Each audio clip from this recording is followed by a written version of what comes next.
Bien, y ya estamos de regreso con Pablo Muñoz, quien es el padre de Yoshueni, y con la abogada que está ayudando a la familia en el caso, Victoria Solís. Victoria, señor Pablo, bienvenidos, gracias por estar aquí. Buenas tardes. Es lamentable entonces que después de tantos años este sea uno más de los casos que no encuentran justicia. Señor Pablo, cuéntenos usted un poco en sus palabras qué fue lo que sucedió con su hija. Buenas tardes con todos. En el caso de mi hija, pasó un día menos pensado, porque nadie se esperaba tener ese caso, ¿no? Mi hija sale de su trabajo a las 6:30 de la tarde. Ahí se ve en las cámaras que ella entra y de ahí sale a traer su comida, su cena, y retorna y ya no sale más ya. Entonces, yo como a las 7:00 de la noche, yo escribí conversando con ella, con mi hija. Bueno, ella me dijo que todo estaba bien, que no me preocupara y que esté tranquilo. Eso conversé con mi hija en la noche. Al siguiente día ya no la molestaba porque ella a veces, con el cansancio del trabajo, se quedaba dormida a veces y al cambiarse todo, yo no le incomodaba eso. Yo siempre la conversaba a ella en las noches. Bueno, estuve todo el día, del día 10 ya,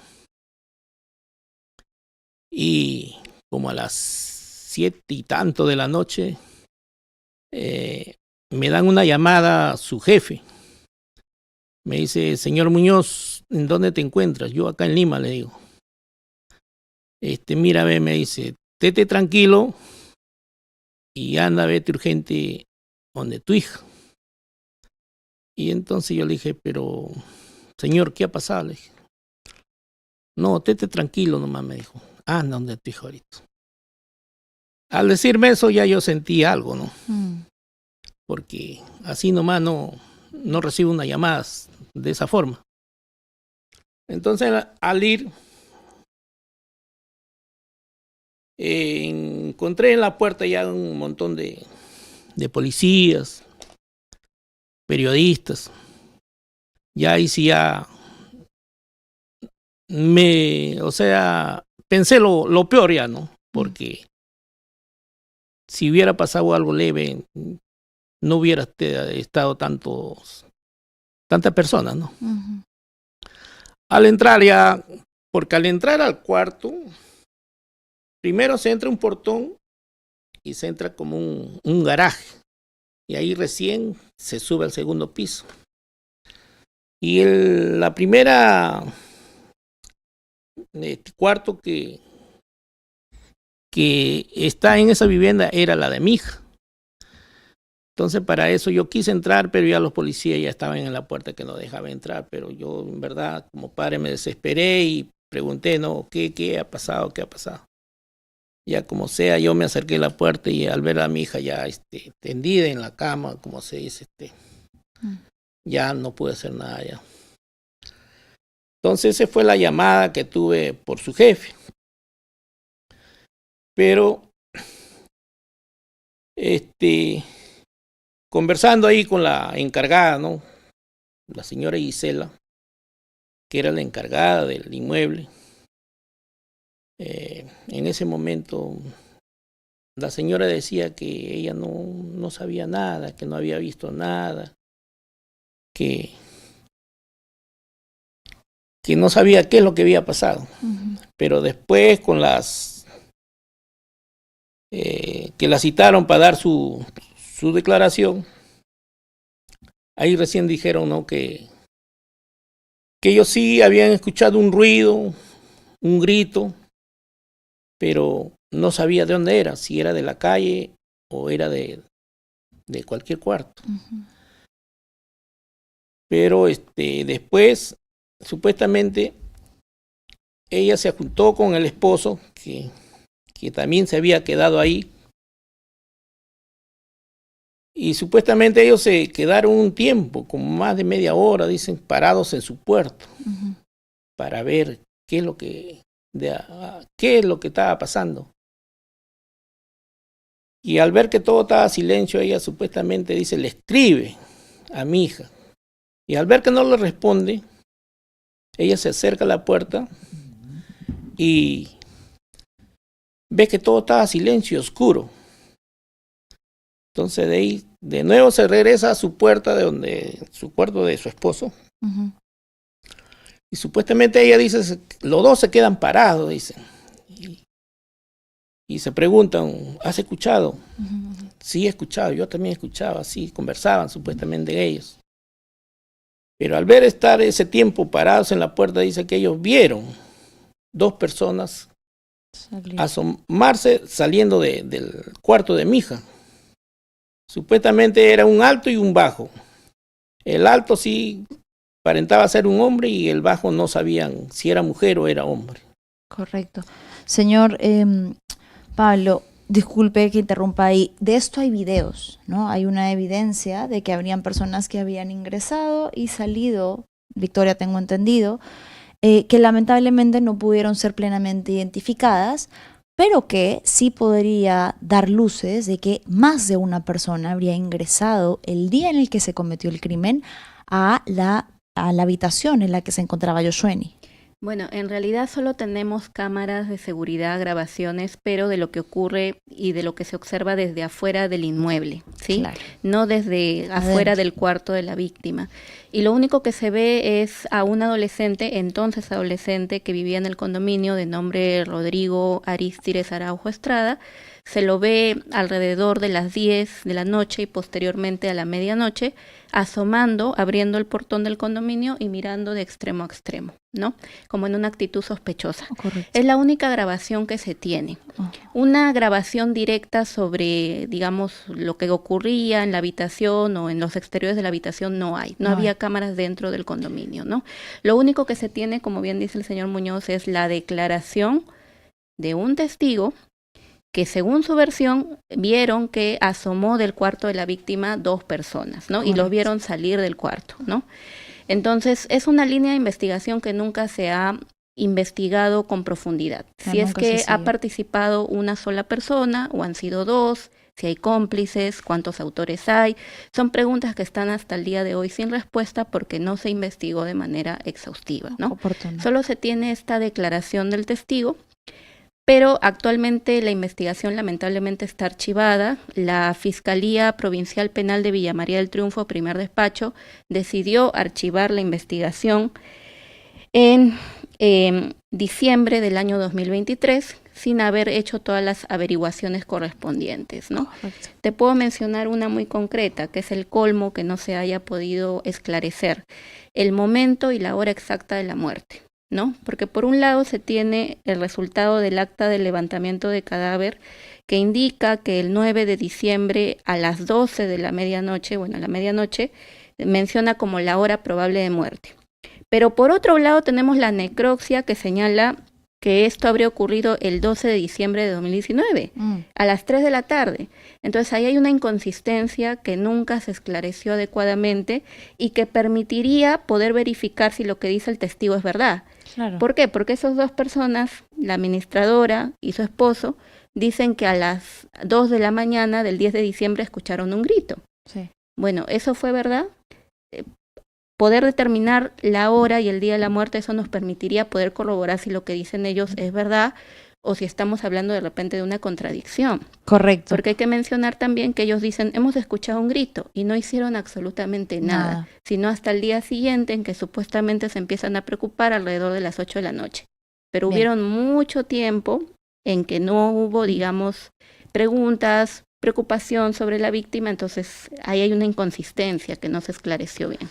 Y no es la única, ¿no? Ahorita vamos a pasar a hablar sobre los 2, incluso hasta 3 personas sospechosas del caso sin que al día de hoy haya prueba que pueda vincular a alguno.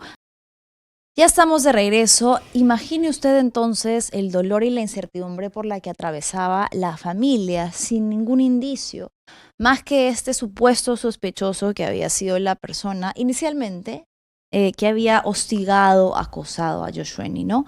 Pero había una prueba que era importante, que podría haber sido clave en el desarrollo de la investigación, y que era un escrito en el espejo.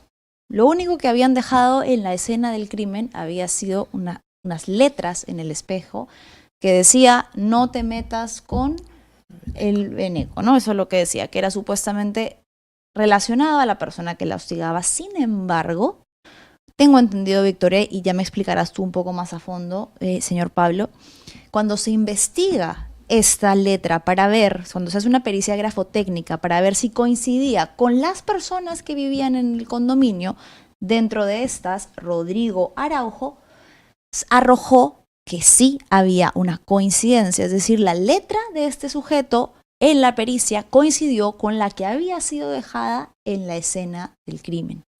¿Qué pasó? ¿En qué fiscalía se investigó eso? ¿Y qué hicieron con esa evidencia? ¿Se tomó en cuenta? ¿No se tomó en cuenta? ¿Pidieron su testimonio? ¿Qué sucedió después? Ahí hay que mencionar que los informes policiales lo que arrojaron es que lo más probable es que el autor o los autores del crimen hayan estado dentro del condominio. Porque en los techos, en las paredes, no se encontró que hayan escalado, que hayan entrado de esa manera, ¿no? Entonces siempre la hipótesis se ha centrado en las personas que han estado dentro de esa casa, ¿sí? Los inquilinos, sin descartar a la administradora, a su esposo, ¿sí? Siempre estuvo como que la pregunta, ¿quién fue? Lo más probable, alguien dentro de la casa. Entonces, efectivamente, en la escena del crimen se encontraban muchas evidencias, pero entre ellas una que es la que usted señala, que es que en el espejo de la víctima se encontró la inscripción "no te metas con el veneco", ¿no? Y haciendo las pericias grafotécnicas se determinó que coincidía con la letra de uno de los inquilinos, que en ese momento era menor de edad. Y este menor de edad, por eso, es que se investiga su caso en la Fiscalía Civil y de Familia de Chorrillos. Pero lamentablemente se archivó primero en 2022 y posteriormente en marzo del 2025, en 2 oportunidades se ha archivado, porque la fiscal a cargo concluyó de que no era suficiente esa evidencia para, digamos, decir que él era autor del crimen, ¿no? Y hubo muchos actos de investigación que no se concluyeron. Por ejemplo, hay que mencionarlo, ¿no? Dentro de la escena del crimen, y esto es importante señalarlo, también se encontró rastros de sangre, material genético. Para una prueba de ADN, por ejemplo. Y hubo prueba de ADN, sin embargo, el resultado es que era insuficiente. Y la fiscalía, en lugar de, digamos, buscar otros tipos de exámenes forenses, científicos, agotar esa línea de investigación, simplemente dejó esa prueba, esa evidencia inconclusa. Entonces ahí hay que mencionar, sí hay prueba genética, pero no se ha investigado más a fondo, ¿no? Y esa es una de las grandes omisiones que hay acá. Y hay que mencionar que de forma paralela a este adolescente, también se investigó a los adultos, porque hay que decirlo, ¿no? Inicialmente, de hecho, fue la Fiscalía Provincial Penal de Villa María del Triunfo, a cargo del fiscal, y sí es importante mencionar su nombre. Por favor. Lucio Germán Peña. El fiscal que estaba a cargo del caso. Así es, el fiscal Lucio Germán Peña Guaján, que fue el encargado de la investigación desde el inicio hasta que lo archiva finalmente, ¿no? Y este fiscal, este fue otro archivo que se hizo, porque hay que mencionar, este crimen se ha investigado de forma paralela por 2 fiscalías, la Fiscalía de Familia en el caso del adolescente y la Fiscalía Penal en el caso de los adultos presuntamente responsables, ¿no? Correcto. Pero señor Pablo, hay algo que también es grave que sucedió en el caso y que es importante mencionar. Usted inicialmente acude al Ministerio de la Mujer, ¿no?, para que le otorguen a través del SEM un abogado, y se entera del primer archivo del caso, ni siquiera por este abogado, se entera, además, cuando ya había pasado el plazo de la apelación, lo que nos habla de una constante en el sistema judicial, que es la desidia, el desinterés que tienen los abogados del Estado para llevar los casos de las víctimas. Usted cuéntanos un poco cómo fue eso que me había comentado que sucedió. Bueno, la verdad, por el caso de mi hija, el Ministerio Público Ministerio de la Mujer de Chorrillos, con la doctora Mónica Trillo, me decepciona bastante porque no he tenido nada de apoyo de su parte. Pensé que como mujer iba como se dice, hacer justicia por mi hija, ¿no? Pero pensé mal, porque yo a veces de mi casa la llamaba porque me dio un número para yo llamarla para consultarle cómo estaba el caso, cómo iba, todo eso, pero a veces era el teléfono malogrado que nunca respondían. Y me daba el tiempo de ir hasta allá. Y cuando yo llegaba allá, ya bueno, conversaba con ella y ahí recién me decía, ¿sabes qué? El escrito no me contesta, la llamo, no me contesta. Y ahí recién se ponía a llamar y esa era su, como se dice, su excusa, su salida, no sé cómo podría decirlo, porque así me tenía un montón de veces. Que ella, pudiendo contestarme el teléfono para decirme, ¿sabe qué, Muñoz? Le he escrito y no me responden los mensajes. Yo tenía que darme el tiempo para ir hasta allá para que me dé esa respuesta. Entonces, para mí no era una ayuda, ¿no?, que tenía de parte de ellas. Claro. Porque en verdad, lo último que fue, habían archivado el caso y a las finales ella ni me había comunicado nada. No se había Cuando enterado. yo ya me llamaba a la fiscalía, me decían que ya habían archivado el caso, que mi abogada ya había sabido y que ya el tiempo de ¿cómo se llama? Apelación. De apelación ya Ya se había cumplido. Así es. Doctora Solís, han pasado 7 años desde el lamentable asesinato de Yoshueni. ¿En qué estado se encuentra el caso? ¿Está archivado? La respuesta es impunidad. Actualmente el feminicidio de Yoshueni Muñoz se encuentra en impunidad por el archivo que han cometido tanto la Fiscalía Civil y de Familia de Chorrillos en el caso del adolescente sospechoso, y además porque se archivó adicionalmente por parte de la Fiscalía Provincial Penal de Villa María del Triunfo. Ambas fiscalías habían tenido la orden de una Fiscalía Superior que en el año 2023, le dijo a ambas: tienes que investigar. Tú al presunto adolescente sospechoso y tú a los adultos responsables. Tienes que agotar todas las líneas de investigación. Pero ambas han archivado dejando incompleto.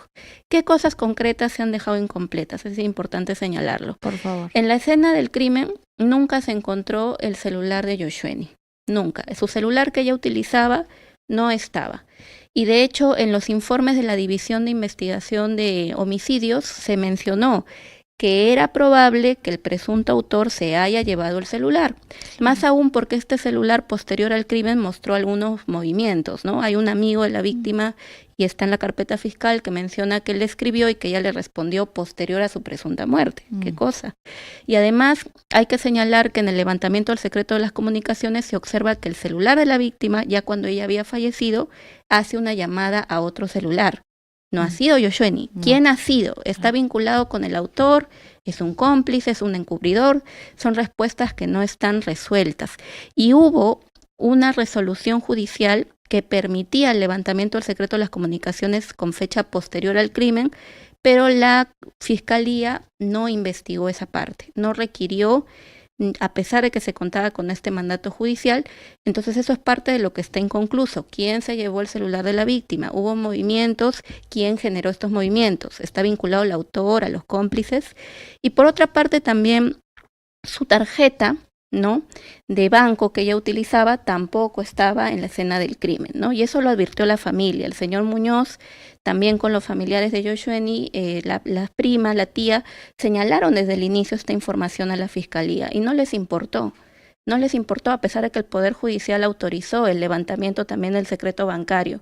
Entonces son evidencias, pistas que no se han podido recabar y que es necesario que se puedan investigar a fondo. También hay que señalar que la laptop de la joven, y nosotros sabemos las laptops actualmente tienen evidencia informática muy importante, puedes tener acceso al correo, a las redes sociales, estaba en la escena del crimen y nunca entró a la cadena de custodia, nunca la han peritado. Estamos también ofreciendo la LACTOC para que pueda ser indagada, investigada y se pueda buscar pistas, ¿no? ¿Y estas pruebas hay posibilidad de investigar? ¿Tendría que haber una reapertura? Por supuesto, y es justamente lo que la próxima semana se va a realizar. Se va a ingresar un escrito, ¿no?, apoyándonos en el artículo 335, inciso 2 del Código Procesal Penal, que permite reabrir una investigación cuando ésta se ha realizado de manera deficiente. Ese es nuestro argumento. Estamos postulando todos los actos de investigación que han quedado inconclusos, los que se tienen que realizar, para que se pueda reabrir la investigación, ¿no? Correcto. Este escrito se va a ingresar la próxima semana. El colectivo Familias Unidas por Justicia y la organización Manuela Ramos en Alianza estamos apoyando al señor Muñoz en esta lucha para lograr la reapertura, porque el Ministerio Público no puede desconocer sus obligaciones. Y tienen protocolos, y es parte de lo que mencionamos. Ustedes tienen protocolos, tienen pautas de cómo investigar casos de feminicidio, lo están incumpliendo. Señor Muñoz, nos queda exactamente 1 minuto. Quisiera darle a usted, más que yo no quiero hacer el cierre, quisiera darle a usted el espacio del 1.5 minutos que nos queda para que pueda expresar lo que viene sintiendo a lo largo de este injusto proceso, ¿no?, negligente, y cuál sería su pedido a el sistema de justicia peruano. Yo como padre y también todas las familias, lo único que pedimos es que hagan su trabajo, que investiguen bien y que mi hija tenga una justicia justa, porque a ella me la mataron. No se mató sola, a ella la encontraron muerto y el asesino está dentro de esa vivienda. Por eso yo pido justicia por mi hija. Bien, señor Pablo, justicia implicaría por lo menos la reapertura del caso y que esta vez de manera diligente se cumpla con llevar a cabo todas las investigaciones, teniendo en cuenta todos los medios probatorios que no fueron incluidos en los 2 procesos fiscales que hubo, 2 que actuaron ambos de manera negligente y con omisión. No puede ser, no podemos pretender llamarnos país si es que somos capaces de ignorar que una joven que trabajaba y que tenía toda una vida por delante, un día es asesinada de manera brutal al interior de su vivienda y 7 años después aquí no pasó nada. La familia no tiene ni siquiera idea, confirmación de quién fue la persona que les quitó a su hija y esa persona siga por la vida como si nada, con la posibilidad de que repita este tipo de acciones sumamente violentas. Les agradezco a ambos el habernos acompañado. Lamento pues que el tiempo nos haya quedado corto, pero el pedido es uno, reapertura del caso de Yoshua-Eni Muñoz. Sí, y que se identifiquen a todos los responsables, porque los resultados de la pericia grafotécnica nos muestran que el adolescente habría estado dentro de la habitación, pero eso no quita que pueda haber otros responsables. Por eso necesitamos una investigación con debida diligencia. Es lo que estamos exigiendo, la reapertura y la investigación, esta vez de manera correcta y exhaustiva. Bien, muchísimas gracias por habernos acompañado. Con nosotros será hasta el lunes. Nos despedimos aquí en Fuerte y Claro.